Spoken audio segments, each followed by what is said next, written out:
नमस्कार, आप देख रहे हैं न्यूज 18 राजस्थान। आपके साथ मैं हूं आसिफ खान। सबसे पहले बात बीकानेर में व्यापारियों के आक्रोश की। बीकानेर में व्यापारियों का आक्रोश नजर आया। कोर्ट गेट पर व्यापारियों ने विरोध प्रदर्शन किया। पहले की आगजनी, फिर धरने पर बैठे। बीकानेर में सरेआम फायरिंग पर आक्रोश, प्रतिनिधिमंडल और प्रशासन के बीच वार्ता, आरोपियों की जल्द गिरफ्तारी की मांग। बता दें कि बीकानेर में सुबह से ही व्यापारी विरोध प्रदर्शन कर रहे हैं। स्क्रीन पर आप 3 तस्वीरें देख सकते हैं। पहली तस्वीर आगजनी की, व्यापारियों ने कोर्ट गेट पर टायर जलाकर अपना विरोध दर्ज किया। दूसरी तस्वीर धरने की, टायर जलाने के बाद कोर्ट गेट पर व्यापारी धरने पर बैठ गए और व्यापारी के फायरिंग के आरोपी की जल्द गिरफ्तारी की मांग की। वहीं तीसरी तस्वीर वार्ता की है, जहां कलेक्ट्रेट में पीड़ित परिजन और प्रतिनिधिमंडल के साथ वार्ता हुई।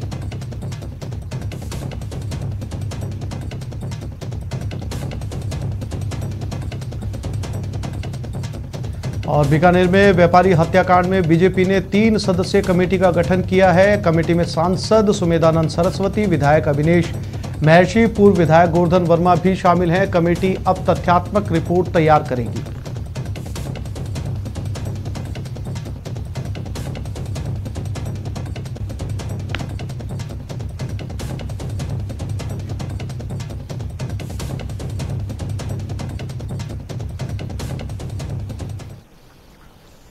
और झालावाड़ से बड़ी खबर, बिजली विभाग की टीम पर हमला हुआ। अवैध ट्रांसफार्मर उतारने गई थी ये टीम। कुछ लोगों ने इस पर लाठी पत्थरों से हमला किया। मनोर थाना क्षेत्र के लाडपुरा बलराम की यह घटना बताई जा रही है।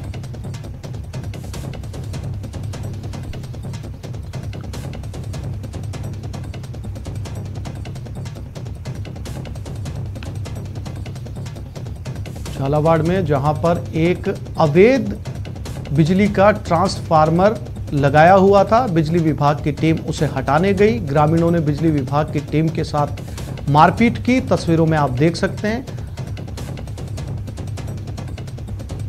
और उसके बाद पुलिस ने इस मामले को दर्ज किया है और लोगों की शिनाख्त की जा रही है। इस अवैध ट्रांसफार्मर से ये लोग अपने खेतों में पानी की सप्लाई करते हैं, पानी की मोटर चलाते हैं, जिसके अंतर्गत ये अवैध ट्रांसफार्मर यहां पर लगाए जाते हैं। विद्युत विभाग की टीम के साथ लाडपुरा बलराम गांव गए थे, जहां पर अवैध ट्रांसफार्मर से सिंचाई कर रहे थे गांववासी। इस दौरान उन लोगों ने हम लोगों पर जानलेवा हमला किया। उन्होंने पत्थर और लाठियों से काफ़ी पीटा लोगों को और क्या कहते हैं, गाड़ी के शीशे फोड़ दिए। अपनी FRT गाड़ी और ये अपने विभाग की जो बोलेरो गाड़ी है उसको भी फोड़ दिया गया। अपने फीडर इंचार्ज एक पटेल नारायण के सर पर चोट आई, जहाँ से खून बहना शुरू हो गया। मुझ पर भी 10 से 12 लट दिए उन लोगों ने। और यह एक तरह से राजकार्य में बाधा और सरकारी संपत्ति का नुकसान का मामला। जयपुर के नारगढ़ में होमगार्ड जवान से मारपीट का मामला सामने आया। जवान हेमराज ने आरोप लगाया कि उनके साथ 2 पुलिसकर्मियों ने मारपीट की, जिसमें एक पुलिसकर्मी अपने आप को जयपुर कमिश्नर आनंद श्रीवास्तव का गनमैन बता रहा था। वहीं दूसरी पुलिसकर्मी जयपुर ट्रैफिक में तैनात है। जानकारी के मुताबिक सभी पुलिसकर्मियों होमगार्ड के जवानों को थाने लाया गया। वहां पर होमगार्ड जवान की ओर से दी गई शिकायत को दर्ज कर लिया गया है।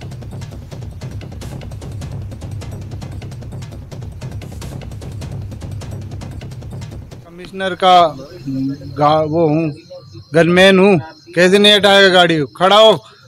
जबरदस्ती मेरी वर्दी पकड़ के खींचने लग गए और मेरे साथ मारपीट की। मेरा मोबाइल छीनने लगे। जब मैं मोबाइल छुड़ा के मैं इधर भाग के आया और मैंने वायरलेस से कॉल की और फिर मेरे जवान भग के गए और फिर मेरे को बचाया। और जयपुर में ACB की बड़ी कार्रवाई सामने आई है। MNIT में ACB का ट्रैप, 2 घूसखोर ACB के हत्थे चढ़े। 49,000 की रिश्वत लेते इन्हें ट्रैप किया गया। Assistant registrar Birbal Singh trap हुए। एक JN को भी ट्रैप किया गया है।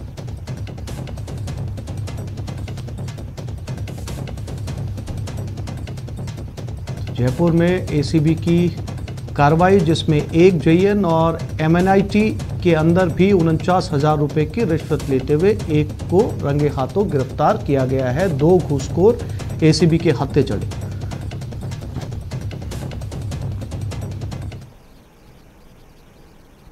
और जयपुर में रफ्तार का कहर देखने को मिला। आपस में 2 ट्रक टकरा गए। पीछे से आ रही ट्रक ने दूसरे को टक्कर मारी। दोनों ट्रक के ड्राइवरों को गंभीर चोट आई है। हरमाड़ा क्षेत्र के दौलतपुरा की यह घटना बताई जा रही है।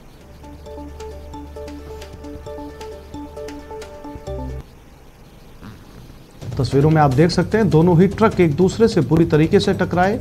दोनों ही ट्रकों की हालत क्षतिग्रस्त देखी जा सकती है और दोनों ही ट्रकों के ड्राइवर को गंभीर चोटें आई है।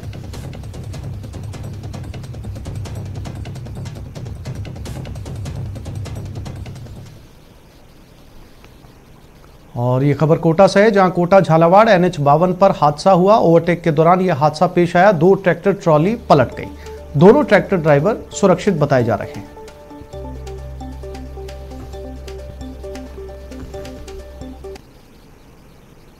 लगातार मरुभूमि में यह दूसरा हादसा कोटा झालावाड़ NH 52 के ऊपर 2 ट्रैक्टर ट्रॉली थी, ओवरलोडिंग थी, दोनों एक दूसरे से टकराई। दोनों ही ट्रॉली यहां पर पलट गई, लेकिन ड्राइवर दोनों ही ट्रॉली के सुरक्षित बताए जा रहे हैं।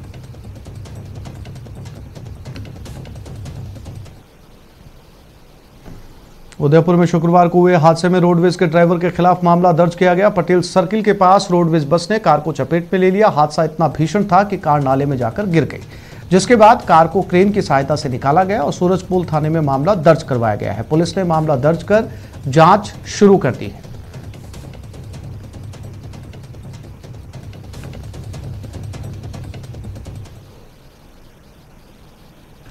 जैसलमेर के मोहनगढ़ नहरी इलाके में स्थित सहायक आयुक्त उपनिवेशन दफ्तर ने फाइलों में एक जीवित महिला को मृत घोषित करने का चौंकाने वाला मामला सामने आया है। पीड़िता बुजुर्ग महिला मीरा ने नहरी इलाके में जमीन आवंटन के लिए मोहनगढ़ उपनिवेशक दफ्तर में आवेदन दिया था, लेकिन विभाग ने महिला को मृत बताकर उसका आवेदन निरस्त कर दिया। वहीं महिला मीडिया के सामने लगातार बोल रही है कि वो जिंदा है, उसकी मौत नहीं हुई। आरोप है कि दफ्तर में दलालों का कब्जा है और वो बुजुर्गों को मृत घोषित करके पैसे लेकर दूसरे को जमीन आवंटित कर देते हैं।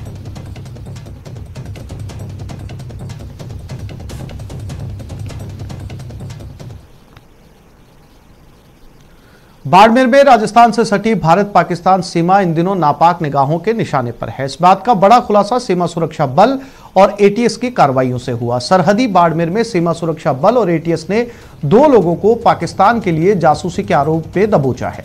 बाड़मेर के सरहदी गांव रमजान की गफन निवासी चुनेसर खान के बेटे को सीमा सुरक्षा बल ने गिरफ्तार किया। ये पाकिस्तानी संपर्क नंबर सेव कर पाक में अपने जासूसी हैंडलर से बात करता था। युवक को पूछताछ के लिए सीमा सुरक्षा बल ने अपनी गिरफ्त में लिया है। पूछताछ में कोई बड़ा खुलासा नहीं हुआ, हालांकि पुलिस की पूछताछ अभी भी जारी है।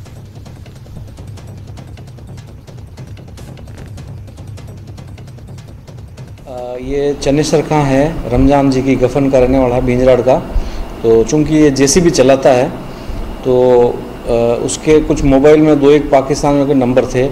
तो चूंकि उसकी रिश्तेदारी भी वही है, तो ऐसी पूछताछ में कोई ऐसी संदिग्ध बात सामने नहीं आई, इसलिए। और झुंझुनू पुलिस को बड़ी सफलता हाथ लगी है। पुलिस ने कार्रवाई करते हुए शातिर नकबजन को दबोच लिया। शातिर नकबजन ने 2 वारदातों में अपनी संलिप्तता कबूली है। आरोपी ने 20 अक्टूबर और 26 सितंबर को फौज मोहल्ला में की गई चोरी की वारदातें कबूल कर ली। आरोपी पर पहले से ही चोरी और मारपीट के 4 मामले दर्ज हैं। पूछताछ में सामने आया कि आरोपी मयंक अपने नशे की लत को पूरा करने के लिए मकान, दुकान और रेडियो तक में नकबजनी करता था।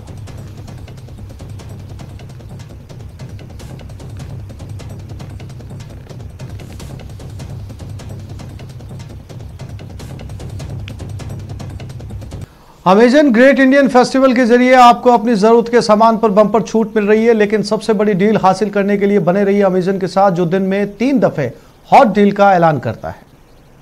Shop now on Amazon Great Indian Festival Sale. Live now.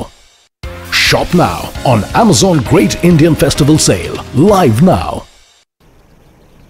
और ब्रेक के बाद आपको मिलवाएंगे जयपुर के बेमिसाल किसान से।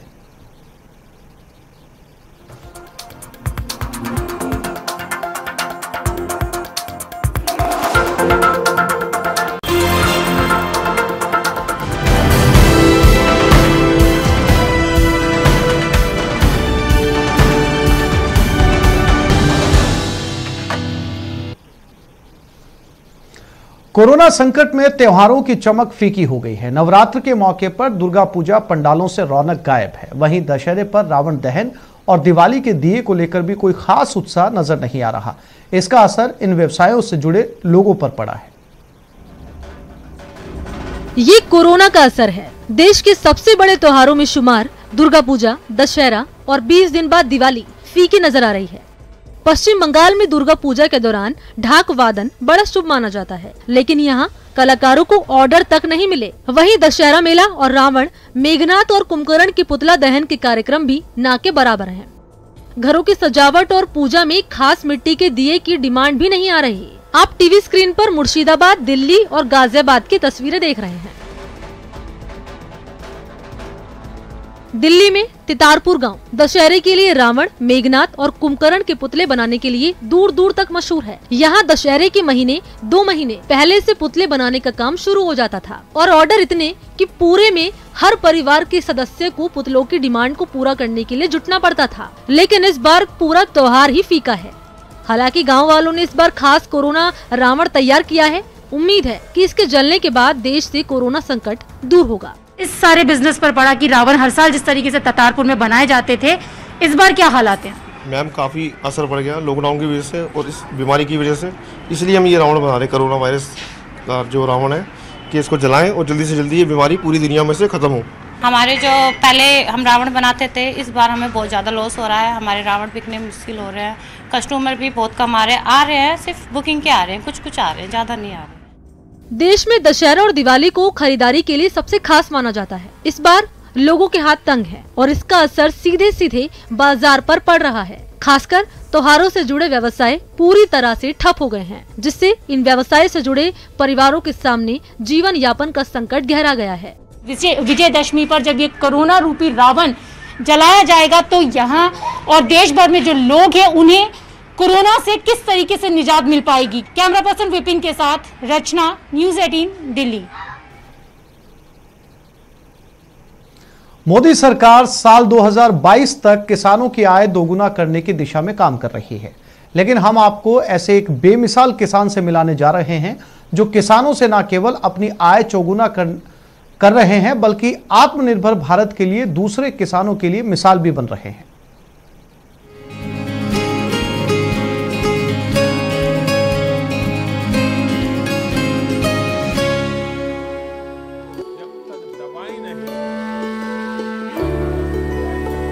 प्रधानमंत्री नरेंद्र मोदी ने देशवासियों से कोरोना काल में आपदा को अवसर और आत्मनिर्भर भारत में अपना योगदान देने की अपील की है।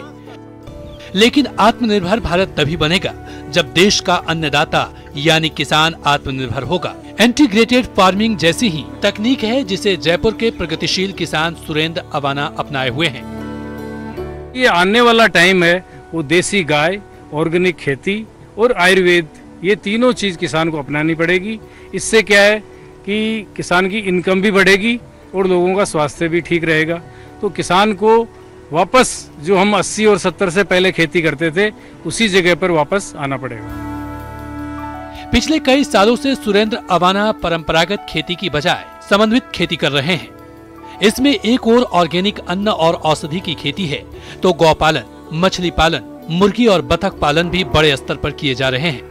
मतलब ये कि सुरेंद्र अवाना की फार्मिंग में आपको ऑर्गेनिक फूड से लेकर फिश तक और दूध से लेकर दवाई तक सब एक साथ एक ही जगह पर मिल सकती है। सुरेंद्र दूसरे किसानों को भी समन्वित खेती के लिए प्रेरित करते हैं। किसान को IFS मॉडल पे एकीकृत खेती करेगा तो वो उसका फीड है, वो उसका फीड है, वो उसका फीड है, जैसे गायों से शुरू हुई है और आप मछली तक आ जाइए। तो इस तरह से किसान का खर्चा भी कम होगा, लागत भी कम होगी और इनकम भी बढ़ेगी। सुरेंद्र अवाना के किसानी मॉडल में आप एक बात समझ गए होंगे कि यहाँ कुछ भी कचरा नहीं है। गायों के गोबर से खाद, खाद से बढ़िया खेती, खेती से चारा और तालाबों में मछली और बतख पालन एक दूसरे से जुड़ा है, वो भी पूरी तरह से ऑर्गेनिक, जिसकी बाजार में बहुत मांग है और यही इंटीग्रेटेड खेती का फायदा है। बेमिसाल किसानी करने वाले सुरेंद्र अवाना दूसरे किसानों के लिए मिसाल बन गए हैं। इंटीग्रेटेड फार्मिंग को अपनाकर किसान न केवल अपनी आय बढ़ा सकते हैं बल्कि भारत को सशक्त बनाने में अपना योगदान भी दे सकते हैं। जब किसान सशक्त होगा तभी भारत आत्मनिर्भर बनेगा। कैमरामैन बलबीर सिंह के साथ दिनेश शर्मा, न्यूज़ 18 जयपुर। तो इस बुलेटिन में फिलहाल इतना ही। नमस्कार।